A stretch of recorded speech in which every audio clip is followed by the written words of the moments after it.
یوں اس کا تذکرہ کیا کہ میں اس لیے آیا ہوں کہ وہ زندگی پائیں اور کثرت سے پائیں، اور پھر اس نے کہا کہ میں زندگی کی روٹی ہوں، جس میں سے کھائے گا وہ نہ مرے گا، وہ زندگی کا پانی ہے جو پیے گا اب تک جیتا رہے گا۔ ناظرین، یہ ساری تشبیہات ہیں، حقیقتاً یسوع مسیح ناصری ہے جو زندگی کا درخت ہے، حقیقتاً یسوع ناصری ہی زندگی ہے۔ تو ناظرین، آج پھر ہم اس آیت میں سے چند اور خاص باتیں جو سیکھیں گے، اور میں آپ کی توجہ جو ہے اس لفظ کی طرف دلانا چاہتا ہوں، فردوس، جو ہم نے کافی دفعہ سنا ہوا ہے، اور ہماری گفتگو میں، ہمارے پیغامات میں یہ لفظ کثرت سے استعمال ہوتا ہے، اور یہ لفظ 3 مذاہب میں بولا جاتا ہے، لکھا جاتا ہے، سمجھا جاتا ہے، اور اس کا ترجمہ بعض کا جنت بھی کیا جاتا ہے، بہشت بھی کیا جاتا ہے، سورگ بھی کیا جاتا ہے، اور یہ لفظ جو ہے ہم اس سے مانوس میں جانتے ہیں۔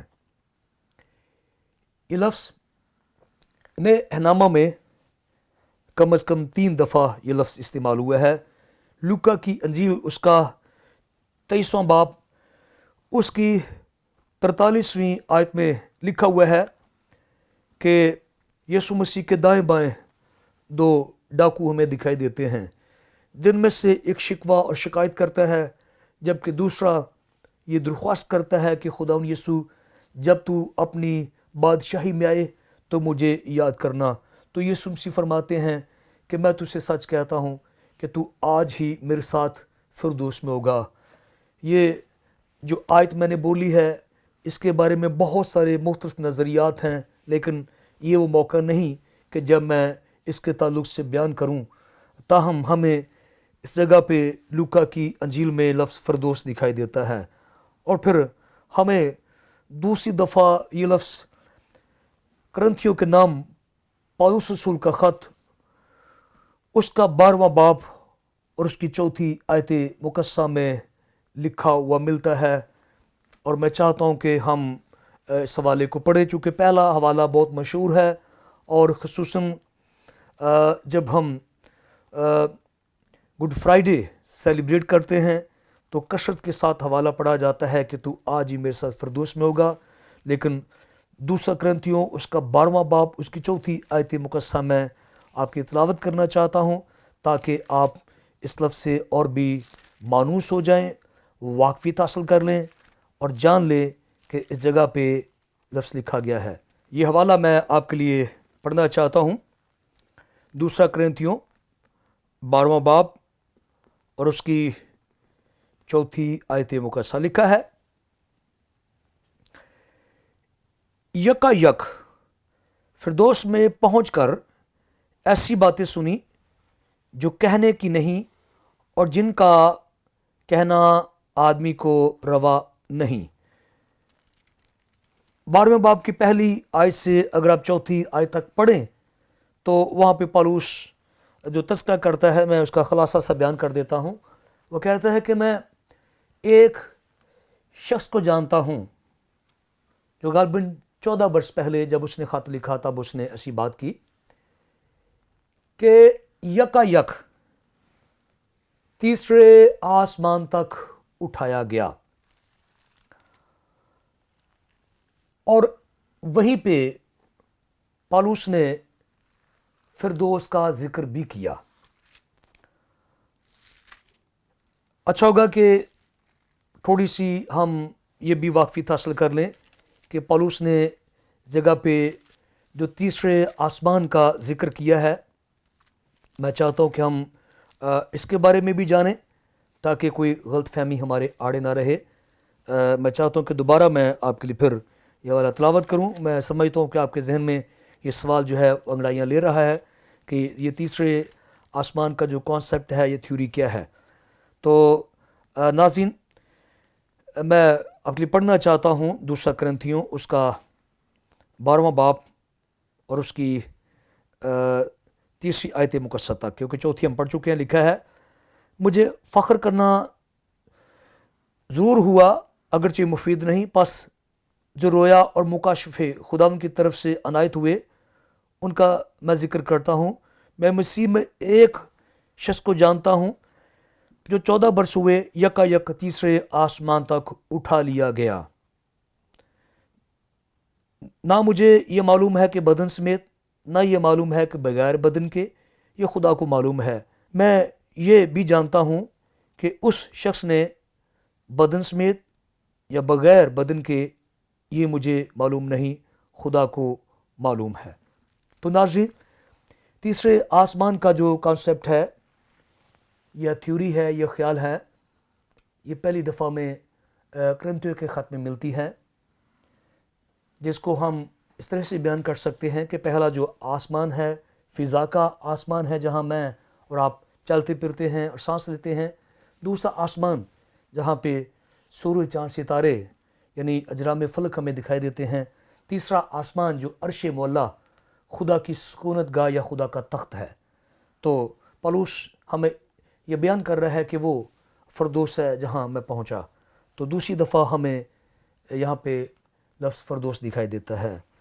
اور تیسری دفعہ ہم مکاشفہ کی کتاب کے دوسرے باب کی 7ویں آیت میں پڑھتے ہیں، خدا کے فردوس میں سے پھل کھانے کو دوں گا۔ تو غالباً 3 دفعہ لفظ فردوس استعمال ہوا ہے۔ تو سوال یہ پیدا ہوتا ہے کہ فردوس کیا ہے؟ تو ناظرین، اگر آپ اس لفظ کے بارے میں جانکاری حاصل کرنا چاہیں، دیکھنا چاہیں، تو چونکہ آج انٹرنیٹ کا زمانہ ہے اور بہت ساری معلومات ہمیں حاصل ہو جاتی ہے، بہت ساری کتب موجود ہیں، تو علماء کے مطابق لفظ فردوس فارسی لفظ پردس سے لیا گیا ہے، جو بعد میں یونانی زبان میں پیراڈیوسیس کہلایا، اور یونانی زبان سے جب لاطینی زبان میں منتقل ہوا تو پیرادیسس یہ بن گیا، اور بعد میں جب لاطینی زبان سے اس کا ترجمہ فرینچ میں ہوا تو پیرادیس لفظ بنا، جو بعد میں انگلش میں پیراڈائز اور اردو زبان میں فردوس لفظ بنا۔ اور یہ ایک دلچسپ حقیقت ہے کہ عہد عتیق میں ہمیں لفظ فردوس دکھائی نہیں دیتا، اس کے متبادل ہمیں باغ خدا، باغ عدن، خدا کا باغ، اس طرح کے لفظ دکھائی دیتے ہیں۔ فارسی زبان کے اس لفظ کا بنیادی جو معنی ہے وہ باغات، شاہی باغات اور پارک وغیرہ پائے جاتے ہیں۔ جب فارسی لوگ باغات، پارک بناتے تو ان ساری پراپرٹیز کو وہ پردس لفظ کے نام سے جانتے تھے۔ اور جس زمانہ میں یونانیوں نے فارسیوں کو فتح کیا، اور جب انہوں نے ان باغات کو وہ پھل، پھول، خوشبوئیں، باغیچے خوبصورت دیکھے، پیراڈیسیس لفظ انہوں نے استعمال کیا، جیسے میں نے ابھی بتایا کہ وہ آگے چل کر ہمارا فردوس لفظ جو ہے وہ بن گیا ہے۔ تو ناظرین، میں بتانا چاہتا ہوں کہ عہد عتیق میں یعنی پرانے اہنامہ میں لفظ فردوس کی بجائے باغ خدا استعمال ہوا ہے۔ حزقیل کے 28ویں باب میں جہاں پہ لوسیفر کا، ابلیس کا تذکرہ کیا جاتا ہے، جس زمانے میں وہ ابھی نافرمان نہیں ہوا تھا، تو وہاں اس کے لیے یہ الفاظ استعمال ہوئے ہیں کہ تو باغ خدا میں چلا کرتا تھا۔ تو یوں ہم مجموعی طور پر فردوس کا جو مطلب لیتے ہیں وہ باغات، درخت، پھول، جس کا آسان ترجمہ یہ ہے کہ خوشنما جگہ، اور اسی سے تصور لیا گیا کہ جب ہم خدا کی بادشاہی میں جائیں گے تو وہاں پہ پھل، پھول اور اس طرح کی خوبصورتی جو ہے وہ ہمیں ملے گی.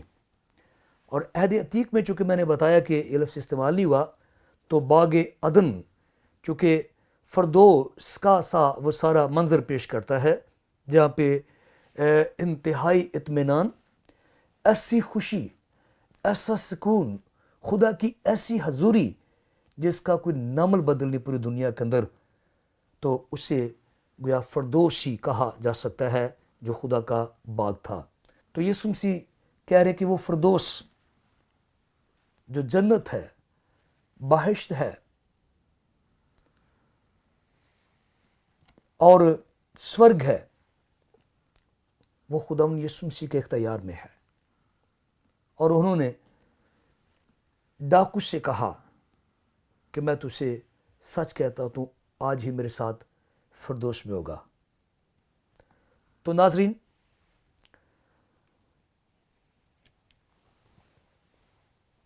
ہم الفاظ کی روح سے یہ جان چکے ہیں کہ مختلف زبانوں میں یا مختلف مذاہب میں فردوس کو مختلف الفاظ سے یاد کیا جاتا ہے, اور اس کا جو بڑا مطلب ہے وہ خدا کی بادشاہی ہے. گو نئے اہنامہ میں فردوس جو ہے وہ جنت کی طرف اشارہ ہے, آسمان کے اس ماحول کی طرف اشارہ ہے. لیکن جب ہم پوری کتاب مقدس میں اس کا مطالعہ کرتے ہیں تو حقیقتاً اس کا بہت سارا تعلق جو ہے وہ زمینی حقائق سے ہے. جب ہم نئے اہنامہ کا باریک بینی سے مطالعہ کرتے ہیں تو پھر ہمیں خدا کی بادشاہی کا, خدا کے تخت کا, آسمان کے شہر کا, نئے یروشلم کا, خدا کے گھر کا زیادہ تذکرہ ملتا ہے. جیسے یوحنا کی انجیل کے غالباً 14ویں باب میں لکھا ہے کہ میرے باپ کے گھر میں بہت سارے مکان ہیں. تو باپ کا گھر ہی فردوس ہے. تو روحانی معنوں میں فردوس کا مطلب ہے خدا تعالیٰ کی حضوری, اس کی شخصیت کی پوری معموری, اس کی رہائش گاہ جہاں پہ وہ رہتا ہے.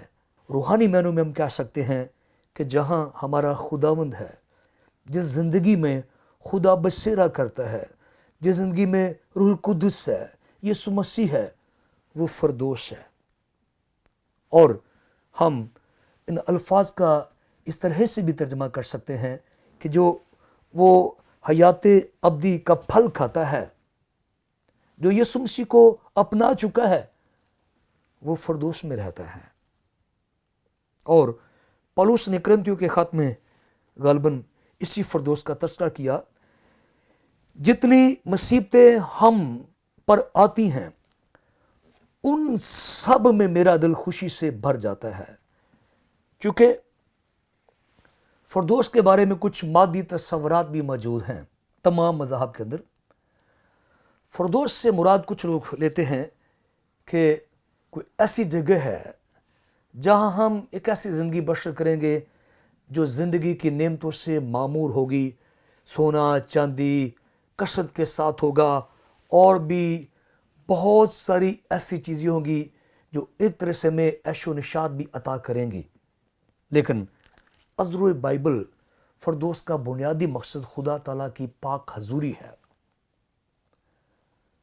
اور اگر خداوند تعالیٰ کسی کی زندگی کے اندر ہے تو بھلے حالات کیسے بھی ہوں وہ فردوس کی فضا میں رہ رہا ہے.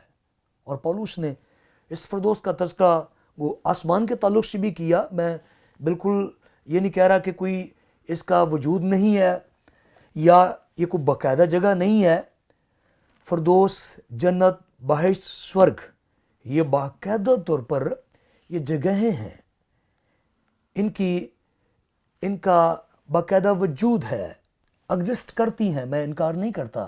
لیکن روحانی مطلب یہ ہے جیسا پولس نے بیان کیا, کون ہمیں مسیح کی محبت سے جدا کرے گا؟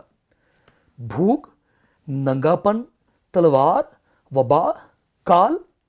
چنانچہ تیری خاطر ہم دن بھر جان سے مارے جاتے ہیں, اور ہمارا حال ان بھیڑوں کی مانند ہے جن کا ذبح ہونے کا حکم سابق سے دیا گیا ہے۔ پھر وہ کہتا ہے کہ یسوع مسیح میں ہمیں فتح سے بڑھ کر غلبہ حاصل ہوتا ہے۔ اگر آپ پڑھنا چاہیں تو رومیوں کے خط کے 8ویں باب کی 35ویں آیت سے لے کر 39ویں آیات تک یہ جنت کا، فردوس کا، سورگ کا منظر پیش کیا گیا ہے، بغیر پھولوں کے، بغیر طرح طرح کے کھانوں کے، بغیر کسی دنیاوی مادی سونے چاندی کے، ایسی جنت پیش کی گئی ہے جو یسوع مسیح میں ہے۔ خواہ دائیں بائیں تلواریں ہوں، برچیاں ہوں، نیزے ہوں، کچھ بھی ہو، وہ جنت، وہ فردوس، وہ سورگ ہر اس شخص کو حاصل ہے جس کی زندگی میں یسوع مسیح رہتا ہے۔ تو افسس کی کلیسیا کو مسیح کے ساتھ پیار کرنے کے سبب سے یہ فردوس حاصل ہے، اور جب میری آپ کی زندگی میں فردوس ہے تو کسی ایک روز ہم ایسی فردوس میں بھی جائیں گے جو ایگزسٹ کرتی ہے، جس کا باقاعدہ وجود ہے۔ تو ناظرین، ایک اور بات جو انتہائی قابل غور ہے وہ یہ ہے، میں سمجھتا ہوں کہ آپ تقریباً فردوس کے بارے میں سیکھ چکے ہیں۔ میں آپ کی توجہ ایک اور خاص بات بھی دلانا چاہتا ہوں، جو غالب آئے میں اس سے زندگی کے درخت میں سے جو خدا کے فردوس میں ہے پھل کھانے کو دوں گا۔ تو یہ کنیکشن مل گیا، بن گیا، زندگی کا درخت اور فردوس، سورگ، جنت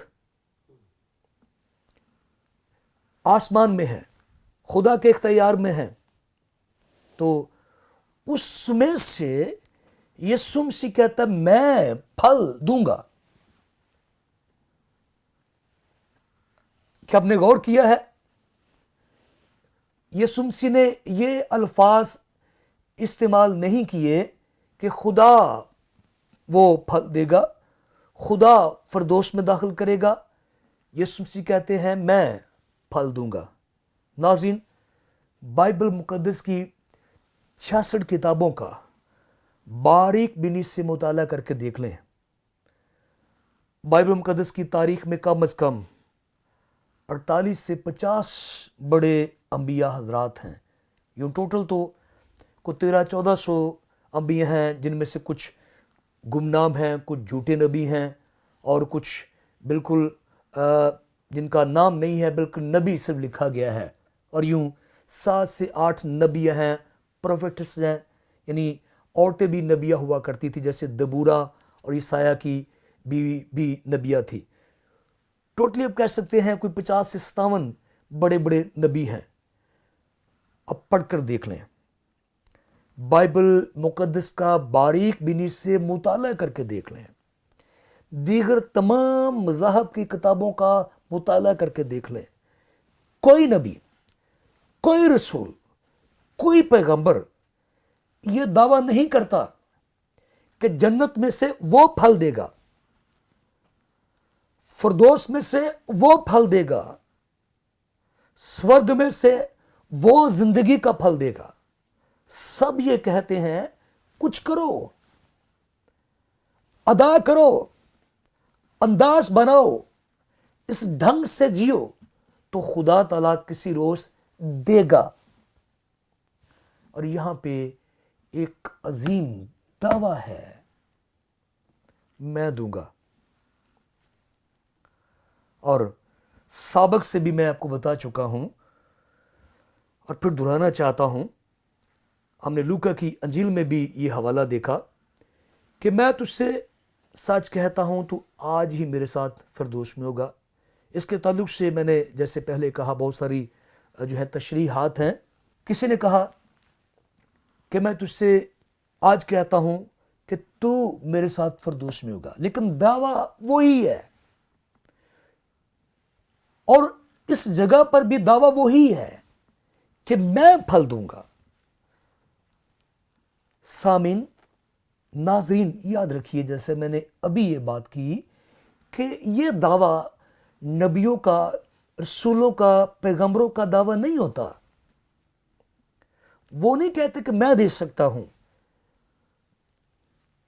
ہم نے تفصیل کے ساتھ دیکھا کہ